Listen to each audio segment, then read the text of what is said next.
Well, happening now, the Sunshine Division, which helps feed families in need, is now busier than ever. Yeah, between the pandemic, record inflation, and the emergency SNAP benefits now gone, there is now a greater need for meal services. And joining us in studio now is Kyle Camberg with the Sunshine Division. Thanks for being here today. Thank you for having me. Yeah, how busy are you right now? You know, a normal week, and it kind of depends what we're talking about, today, yesterday, 3 years ago. 2019, a normal week, about 320 people came to our two food pantries. The end of last month, we served almost 2,000 people. Wow. And so Oh I can't put it into words really how much it's changed, how hard it's been the past 3 years. And as we were seeing those stories earlier about, you know, the pandemic's over, the ramifications of that have not. Yeah, the effects are we're still still happening. feeling the ripple effects, and the SNAP benefits is the most recent. We immediately saw a 60% jump year over year when the benefits went away. Explain what happened here with the expiring of these benefits, because we already saw an increase in need during the pandemic, and that was with some of that additional aid coming in. Correct. There was a number of amazing programs that helped, you know, nationally, locally, people weather the storm of the pandemic. The SNAP benefits, actually, a family of four could get about a little over $200 extra in SNAP benefits. A single individual, say a senior citizen, it was almost $100. That all expired 2 months ago. And so you have over 500,000 people in Oregon alone that rely on those benefits. And so if your grocery budget, you know, shrank by $200, where do you turn? You turn to places like Sunshine Division, and it's not just our organization, it's food relief organizations across the state, across the country. We're all struggling to meet this demand, because what used to be, like I said, a few hundred people a month is now certain weeks pushing 2,000 for what we do, and we're just one of many. Wow. Do you see any light at the end of the tunnel here, or are you expecting need to even increase further as time goes on? You know, I've been wrong a number of times the past 3 years where we thought things were going to go back to normal. By nature, I have to be optimistic what we do. We're here to respond. Right now, the past 2 months, it's far busier than I anticipated. So I don't have a great crystal ball. We're hopeful summer, maybe things can normalize. Maybe inflation can calm a little bit. And, you know, but we're here. It's a tough time right now for so many people.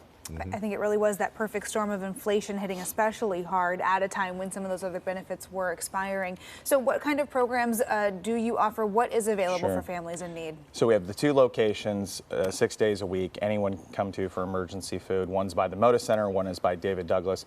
We also, as you know, as we've talked about before, we launched a home delivery program at the beginning of the pandemic. Here we are a little over 3 years later. Over 90,000 boxes have been delivered in the Portland metro area to families. So people can sign up for a home delivery if they can't get out because of transportation or what have you. But those are the ways we're helping people directly, immediately.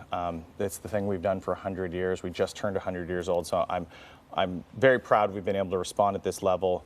But it's extremely difficult for a small charity that, you know, we rely on the community, whether it's for food drives, volunteerism, or financial support to do this. And when our numbers have more than quadrupled lately, that's very difficult for us to respond. Yeah, that transitions us into how can the greater community help you out? What can people do to help this situation? Yeah, I would say whether it's Sunshine Division or whatever zip code you're hearing this in, your local food relief organization needs your help. When we double, triple, quadruple the amount of people we help, food drives are critical. Financial support is critical. We've been around 100 years, so we have partnerships with virtually every grocery chain, food brokers, farmers.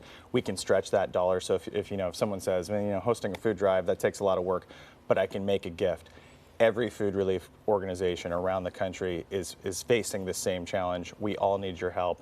If you believe in that emergency response, please support your local food pantry. It's times we've never seen before. Well, and in a lot of ways, you know, to your point, that cash donation, that financial donation can actually go farther through your organization because you're able to buy in bulk and stretch that money more than what we would be able to get at the grocery store. So. Absolutely correct. You or I at the grocery store, we're going to pay retail versus our organization being a charity, having these partnerships. That dollar is going to go much, much further. And do you serve the whole metro area? Yeah, so anyone that comes to either of our locations is not going to be turned away with our delivery. We have basically a 10-mile radius from two different locations. So it's, you know, we might not be 50 minutes out from downtown Portland, but definitely all 4 counties. We have a number of different programs, but anyone that comes to us, it's no questions asked. We're there to help, and we try to make it as simple and easy and dignified as possible for people that just need a little bit of assistance. Okay, thanks so much for coming in, Kyle. And again, if you're able to help, it is needed now more than ever. If you want to learn more about the Sunshine Division and ways that you can get involved, go to sunshinedivision.org.